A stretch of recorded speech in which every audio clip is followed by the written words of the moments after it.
Bienvenidos a este nuevo episodio. Hoy contamos con la grata presencia del doctor Michael Ayala, experto en agroecología, quien nos hablará sobre la relevancia del suelo, el agua y la biodiversidad en la construcción de sistemas agroecológicos sostenibles. Agradecemos el valioso apoyo de la Generalitat Valenciana, la Fundación de Religiosos para la Salud y Fundación Atacim, quienes hacen posible este espacio dedicado a compartir conocimiento y promover prácticas agroecológicas responsables. Muy buenos días con todos. Estoy enormemente emocionado de realizar esta entrevista al doctor Michael Ayala. Él tiene un doctorado en estudios latinoamericanos y es un experto en agroecología. Y amablemente hoy nos va a compartir un poco de sus conocimientos sobre el suelo, el agua y las plantas, que en este caso son los pilares fundamentales en la producción agroecológica. Muy buenos días, estimado doctor. Muchísimas gracias, Gabriel. Soy Michael Ayala, soy docente y también investigador de la Universidad Central del Ecuador. Trabajo en la Facultad de Ciencias Agrícolas y parte de mi experiencia y de mis líneas de investigación están asociadas con la agroecología desde diferentes ópticas. La agroecología desde una práctica para la producción de alimentos sanos, saludables. La agroecología desde un movimiento político, una forma de participación de las personas, y también la agroecología como una ciencia, con sus propios métodos que involucran lo cuantitativo, lo cualitativo, métodos mixtos de investigación para la construcción de conocimiento. Cuénteme, doctor, ¿por qué la importancia del suelo?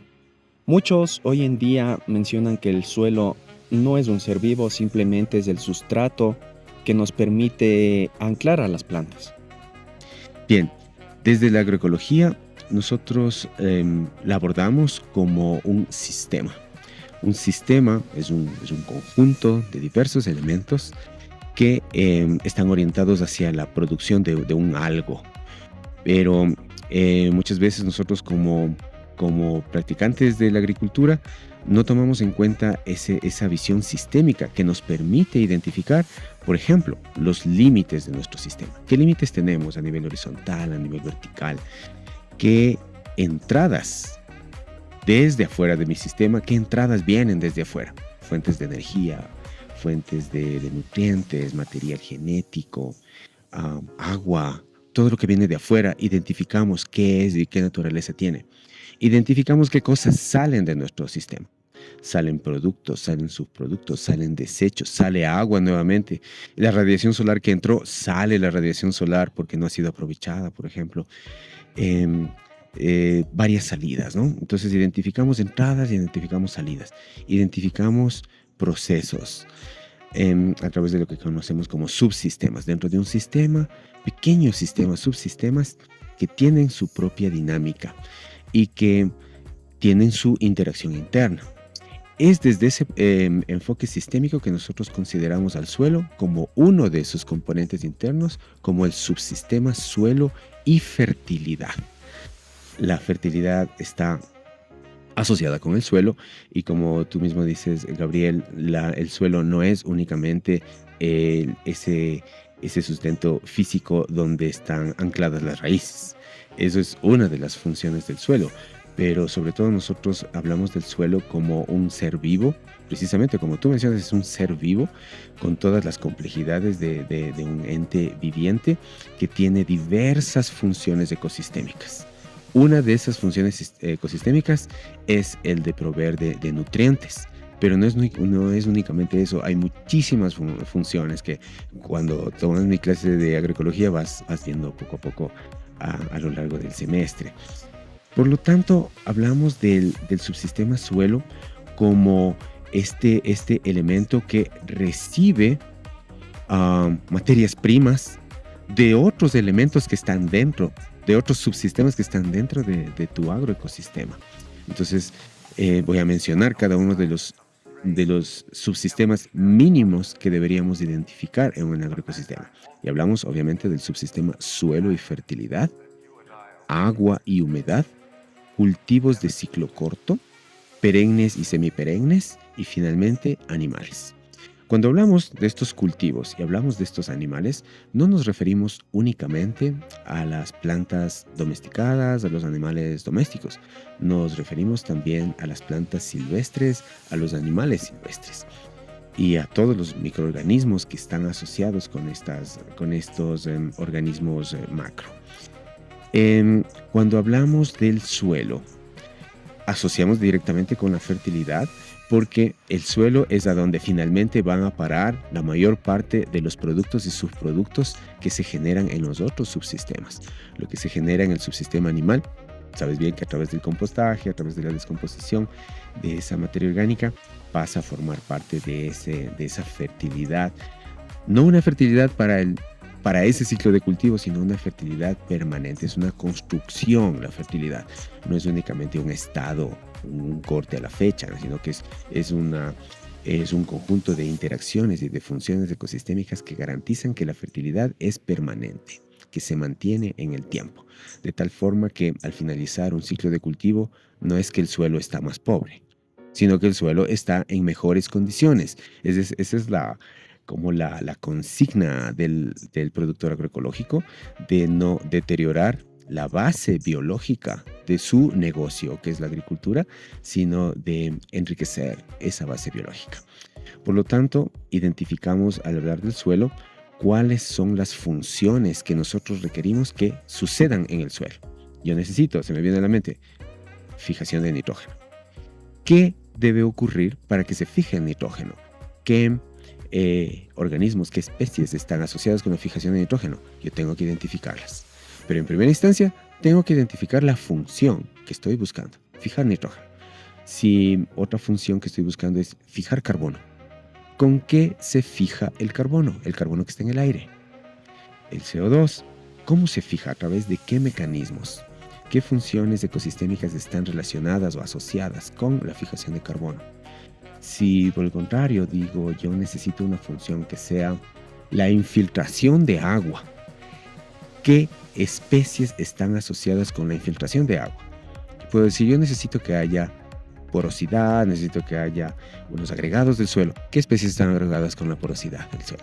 ¿Qué especies están asociadas con la formación y el mantenimiento de los agregados del suelo? Entonces empiezas a describir que hay micorrizas, que hay hongos, que hay lombrices, que hay plantas con diferentes sistemas radiculares.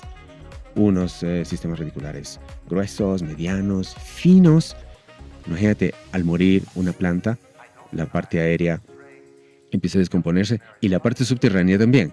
Entonces las grandes raíces, las raíces más gruesas, se descomponen y dejan unos canales, dejan unos tubos por donde va a infiltrarse el agua y el aire. Cuando no hay agua, habrá aire. Y yo necesito precisamente agua y aire en el suelo para que ocurran esas cosas que yo ya identifiqué. Que se fije el carbono, que se fije el nitrógeno, que haya infiltración de agua en este caso. Luego hay raíces medianas que cuando se descomponen me dejan una tubería mediana. Y raíces finas, raicillas, cuando se descomponen me dejan una tubería fina. Por los tubos gruesos, el agua por gravedad baja. Por los tubos finos, el agua por capilaridad sube. Y ya tengo la infiltración de agua, ya tengo esa función ecosistémica operando por la vegetación diversa que he puesto sobre el suelo. Al mismo tiempo que tengo circulación de aire, de agua, tengo circulación de aire. ¿Y qué quería yo? Fijación de nitrógeno, el nitrógeno del aire, pero del aire que está en el suelo. Si es que en el suelo no hay aire, ¿de dónde vamos a sacar el nitrógeno? ¿De dónde las bacterias van a sacar el nitrógeno para poderlo fijar en asociación con las leguminosas? Entonces, todo lo que pasa arriba, en la parte aérea, se refleja en la parte subterránea y viceversa. Entonces, por eso es que hablamos de que el suelo es un organismo tan complejo que solo con las pocas cosas que te he dicho ya te puedes imaginar la relación que existe entre la parte aérea, que tú dices voy a sembrar herbáceas y voy a sembrar arbustos y voy a sembrar árboles, pensando en una función que es la infiltración de agua, pensando en otra función que es, por ejemplo, la disponibilidad de alimentos con diversos tipos de plantas que al final enriquecen la mesa del agricultor, de su familia y de la sociedad a través de la oferta de alimentos en un mercado, por ejemplo. Es así como nosotros conectamos los diferentes subsistemas que te he descrito entre sí y vemos qué grado de complejidad y de interconexión existe. Eso también nos habla de la madurez de tu sistema agroecológico. Si es que la interacción es mínima, por ejemplo, tú, después de que limpias los establos, vendes o eliminas, mandas fuera de tu agroecosistema esa materia orgánica, perdiste una posibilidad de interacción con el subsistema suelo. O por ejemplo, con la cría de lombrices. Cría de lombrices para alimentación de las aves, para hacer harina, para los animales y para la producción de vermicompost, por ejemplo. Entonces, si tú buscas incrementar el número de funciones ecosistémicas, entonces tratas de hacerle más complejo este mecanismo de producción de materia orgánica, de majada, de orina por parte de los animales, y luego esta majada, esta orina, como materia prima de otro proceso productivo, de otro sistema productivo, el de las lombrices. ¿Quieres hacerlo más complejo? El de los peces. Los peces se van a alimentar con las lombrices que salen de la lombricultura. ¿Quieres más complejo? Sigues haciéndole más y más complejo. Esa complejidad de interacciones le incrementa el grado de resiliencia de un sistema, es decir, la capacidad de recuperarse después de algún agente externo, una sequía, una inundación, un incendio. Como las interacciones son complejas, hay muchas interacciones, la subsistencia de uno de estos subsistemas no depende únicamente de una interacción, sino de varias, así como una red de interacciones. Entonces hay mayor posibilidad de que se recupere un sistema después de un impacto externo. Entonces hemos hablado del suelo nada más, pero al mismo tiempo que hablamos del suelo, hemos hablado de la humedad, hemos hablado del agua, hemos hablado del aire y de forma directa de la biodiversidad aérea. Entonces cuando hablas de la biodiversidad aérea, puedes continuar con esta descripción de funciones ecosistémicas. Entonces yo puedo hablar en este mismo entorno donde estamos con plantas herbáceas, ves arbustos y ves árboles medianos, ves árboles altos, ves diferentes estratos. Entonces hablas de una biodiversidad vertical. Esa biodiversidad vertical que tú aprecias en este jardín botánico también se manifiesta en la parte subterránea, dándonos esas funciones que están relacionadas con la aireación del suelo y también con la infiltración de agua. Pero a nivel aéreo, veamos, ¿qué aportes tiene esa biodiversidad vertical? Supongamos que aquí, en lugar de tener todo lo que tú ves, tuviéramos únicamente árboles. Si tuviéramos únicamente árboles, ya te puedes imaginar el tipo de raíces que serían las predominantes y te puedes imaginar también qué sucede en el momento en que llueve. Cuando llueve, hay árboles que tienen hojas grandes, como esos eucaliptos, por ejemplo. En esas hojas grandes se acumulan las gotas de agua y caen como una gran gota de agua que puede erosionar el suelo desnudo, porque no tienes herbáceas, porque no tienes otros pisos que puedan reducir la energía que trae la gota de agua. En este caso ocurre lo contrario. De los árboles más altos caen las gotas grandes en los árboles más bajos que tienen hojas finas en este caso, y esas gotas más delgadas de agua caen sobre los arbustos y se va fraccionando más y más la gota de agua hasta caer en el suelo encima de las herbáceas que actúan como un colchón, y de esa manera se reduce el impacto de la gota de agua. Entonces cuando hablas de biodiversidad, dices, ¿biodiversidad para qué? Vamos a hablar de la biodiversidad vertical. ¿Para qué? En este caso, para reducir el impacto de las gotas de agua. Ahora vamos a hablar por ejemplo, del uso de la radiación solar en esta misma biodiversidad vertical que tú estás viendo.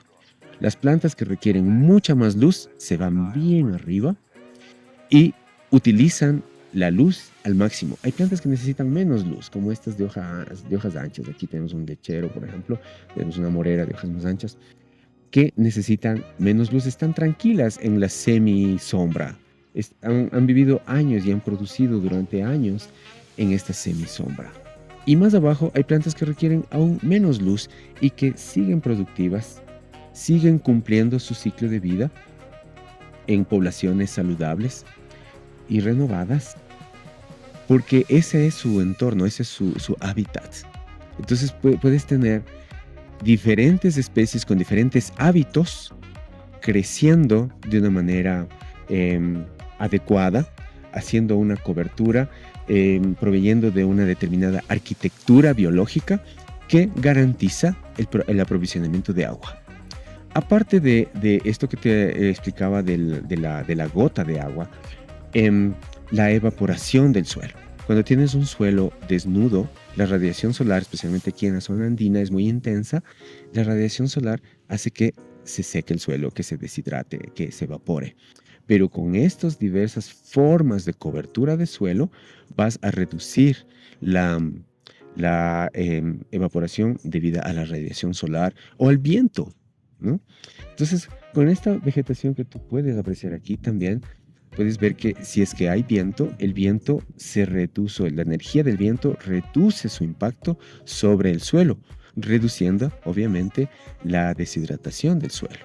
Entonces, la biodiversidad explicada en términos de funciones. Y lo mismo sucede el rato que vas a cosechar. O sea, vas a cosechar diferentes especies que tienen diferentes tipos de nutrientes, sabores, colores, diferentes momentos en los que se cosechan, lo cual te garantiza una seguridad alimentaria en términos de mayor provisión de alimentos, mayor seguridad en la provisión de alimentos, en la oferta, en la variedad de nutrientes, de texturas, de sabores, de platos que se pueden preparar con las especies que estás trabajando. Y ni siquiera hemos hablado de los animales todavía. Entonces nosotros pensamos los animales, la vaca, el cerdo, la oveja y el cuy, por ejemplo, ¿no? Pero nos olvidamos del aporte de las funciones ecosistémicas que tiene la fauna silvestre. Un ejemplo, lo que más nos interesa a nosotros es la producción de los frutos, ¿no? Y para que se produzcan los frutos requieres la polinización. Y no es que siempre vas a tener las abejitas domésticas polinizando. Necesitas los artrópodos nativos, los artrópodos silvestres que están merodeando por aquí, porque aquí encuentran su hábitat. En toda esta biodiversidad que estás viendo en mi jardín, puedes ver pululando diversos tipos de insectos que tienen una función. La función de polinizar, muchos de ellos, pero otros tienen funciones que no vemos, que pueden estar asociadas con la fertilidad del suelo. En su fase larvaria, por ejemplo, están fraccionando pedazos de materia orgánica muy grandes que necesitan romperse en pedazos más pequeños para que los microorganismos empiecen a funcionar. Si no hubiera ese aporte de los artrópodos que fraccionan la materia orgánica, sería menor la posibilidad de que los microorganismos descompongan esos materiales y puedan transformarse en nutrientes para las plantas. Entonces, así de compleja y así de importante es la biodiversidad. Tú hablabas, en tu pregunta, me hablabas del suelo, del agua, de la biodiversidad. Hemos visto los tres aspectos importantes y básicos que definen la razón de ser de la agroecología. Es la sinergia que encontramos entre estos elementos y cómo le sacamos el máximo provecho, copiando, haciendo una analogía con la forma como funciona un bosque maduro. Este jardín tiene muchas décadas. Desde que yo era estudiante existía este jardín. Entonces vemos que se ha mantenido, se ha conservado, se ha enriquecido con el tiempo debido a esa biodiversidad. Más que a un manejo, en realidad, porque tú sabes que no hay un manejo que se haya hecho así de forma muy, muy intencionada, pero es un jardín que funciona de una manera medio automática. Es muy interesante todo lo que nos acaba de decir, estimado doctor. La consulta viene y se me quedó en mente. Usted mencionaba sobre plantas silvestres y animales silvestres que forman parte de este sistema. Pero si bien es cierto, muchos de nuestros productores ven eso como malezas o plagas. ¿Qué nosotros podríamos decirles a ellos referente a esto? Sí, todo está asociado con el tema cultural. Por ejemplo, tú puedes ver aquí las herbáceas que están creciendo y algún agricultor con formación en ingeniería agrícola, por ejemplo, puede decir, bueno, esto está lleno de malezas. Y yo te puedo decir, no, espera, no son malezas. Mira, solo en este momento acabo de encontrar una planta. Es el paico. Es una planta medicinal. Se utiliza como un vermífugo en los humanos. En México se llama epazote. Se vende en el mercado. Sirve para cocinar los frijoles. Sirve para sazonar las cosas. Aquí se usa para sazonar el locro de papa, por ejemplo. Y es una planta con un aroma exquisito. Es el paico. Cualquier persona que no sabe la función alimenticia de esta planta puede pensar que es una maleza. Justo al lado te va a sacar otra planta. ¿Recuerdas? Hierba mora. Hierba mora. La hierba mora la utilizan en mi pueblo para las infecciones de hongos en la piel. Es una planta medicinal. Es una indicadora de nitrógeno. Donde ves que crece la hierba mora en grandes cantidades, es un suelo rico. Como puedes ver, la materia orgánica en este suelo es evidente. Y ahí está la hierba mora como un indicador. En los lugares donde botan los desechos, la basura, está la hierba mora feliz porque tiene una gran cantidad de nitrógeno. Y así puedo irte. ¿Quieres otra planta? Esta en mi pueblo se llama la hierba de cuy o hierba amarilla. Es obviamente el alimento para cuyes, para conejos, para animales menores, domésticos, ¿no? Es una planta muy nutritiva y que les encanta a los animales para comer. Aparte de que produce muchas flores que atrae a los insectos que polinizan los cultivos. Puedo seguir el día entero mostrándote cada una de las plantas que viven aquí y que tienen una función dentro del ecosistema. Entonces, cuando mis estudiantes dicen las malezas, como diciendo que son plantas malas, y yo les digo, espérense, no. La mayor parte de lo que ustedes dicen malezas, para mí son comida. Para mis animales son comida. Y dentro de lo que hemos descrito de la biodiversidad funcional, cada una tiene una o muchas más funciones que nosotros no sabemos aprovechar. Justamente eso es lo que sucede por el desconocimiento. Si bien es cierto, muchos están ligados a tener una parcela pequeña, en lo posible despejada y con una sola variedad o especie. Frente a eso, ¿qué podría usted recomendarles a los productores que están en la línea de la agroecología o quieren entrar en la agroecología? Cuando hablamos de agroecología, desde el enfoque que te había dicho de la dinámica del conocimiento, ¿cómo se construye el conocimiento? Se construye el conocimiento de esa experiencia directa del agricultor, del usuario, con el medio natural. Y esto es a través de la observación. Cuando tú observas la diferencia que hay entre el comportamiento de un cultivo monótono, homogéneo, de una sola especie, y el comportamiento de un bosque natural o lo más natural posible, en donde ves una gran biodiversidad, cómo enfrentan estos dos tipos de sistemas productivos a las adversidades, a la falta de agua. Se te rompe una manguera y te quedas sin riego. Y puedes ver que en pocas horas tu cultivo empieza ya a fallar, porque es un monocultivo. Pero cuando es un cultivo diverso, mediante todos estos mecanismos que están operando, mediante todas estas funciones ecosistémicas, la resiliencia es mayor. La posibilidad de adaptarse, la posibilidad de recuperarse frente a un incidente o a un agente externo es muchísimo mayor y más inmediata. Entonces, solamente ahí yo podría decirte cuál es la diferencia entre un sistema productivo homogéneo de una sola especie y un sistema productivo que es diverso. Entonces el agricultor no es simplemente que le vas a decir no siembre monocultivos, sino observe, vea, escuche, pruebe, láncese a hacer experimentos, ¿no?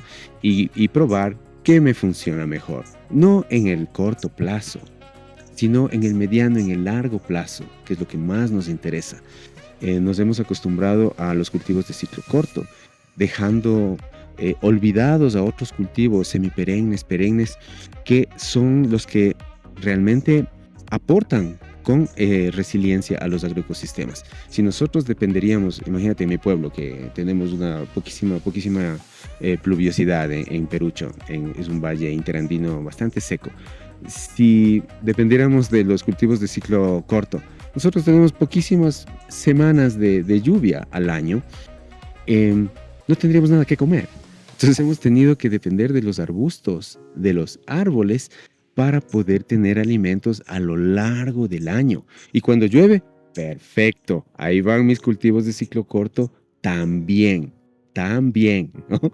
Entonces, en ese sentido, es la observación, no es la obligación, no es decirle, le prohíbo que haga monocultivos. No, solamente observe.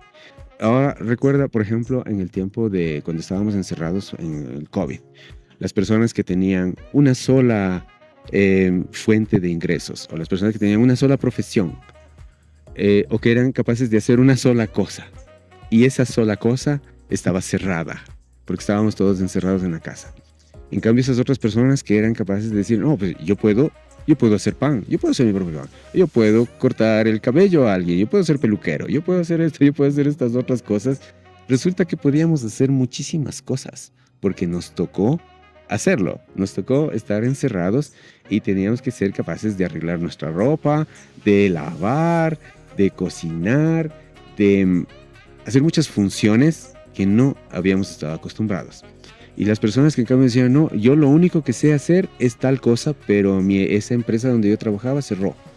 Entonces, ¿qué va a pasar conmigo? Es lo mismo cuando hablamos de esa diversidad de empleos, es la diversidad de funciones que nosotros necesitamos que estén operando dentro del agroecosistema para que podamos tener éxito en el mediano y en el largo plazo. No estamos planificando para mañana, estamos planificando para el futuro, para nuestros hijos, para nuestros nietos, para la gente que todavía no nace. Para eso estamos pensando en esa escala de tiempo, no únicamente en mañana y las próximas 2 semanas. Es muy interesante todo este tema. Estimado doctor, como parte final, ¿qué mensaje le daría usted a nuestros productores agroecológicos o que quieren, como le comentaba, ingresar en este famoso o fascinante mundo? Como tú dices, Gabriel, esto es fascinante, esto es emocionante, pero empieza por la observación. El rato que eres capaz de fascinarte viendo esos insectos que están volando por ahí, viendo cómo se filtra la luz del sol encima de nosotros a través de las hojas de los árboles, de los arbustos, cuando eres capaz de fascinarte de ver unas larvas caminando en el suelo y haciendo su trabajo, cuando eres capaz de fascinarte de esas cosas simples, es cuando empiezas ya a observar con atención cómo funcionan las cosas y a entender que no hay vuelta atrás. O sea, no se puede regresar a la forma de producción de alimentos del siglo XX. Esto ya cambió para siempre y no hay otra forma de producir alimentos y de gestionar los recursos naturales que a través de las agriculturas regenerativas. De tal forma que tú, con tu capacidad de observar, ves y dices, después de haber obtenido mi cosecha, ¿el suelo quedó mejor o peor? ¿El agua que sale de mi agroecosistema está en mejores condiciones o en peores condiciones? Entonces, solamente con esas dos cosas te puedes dar cuenta de que si estás haciendo las cosas bien, si estás erosionando el suelo o estás construyendo suelo. ¿Estás construyendo fertilidad o estás deteriorando la base productiva de tu proyecto? O tal vez estás enriqueciendo eso, no solo para ti, que nosotros los humanos no vivimos mucho, sino para las futuras generaciones. Entonces, con esa observación, con esa sensibilidad, es que puedes tú mismo empezar a explorar nuevas cosas, a lanzarte, a experimentar y encontrar respuestas. Muchísimas gracias por su valioso tiempo, estimado doctor. No, gracias a ti, Gabriel. Ha sido un verdadero honor contar con el doctor Michael Ayala y conocer más sobre cómo el suelo, el agua y la biodiversidad son fundamentales para la agroecología y el futuro de la agricultura sostenible. Agradecemos una vez más a la Generalitat Valenciana, a la Fundación de Religiosos para la Salud y a Fundación Atacim por su grandioso apoyo. Nos vemos en el próximo episodio para seguir aprendiendo y conociendo juntos.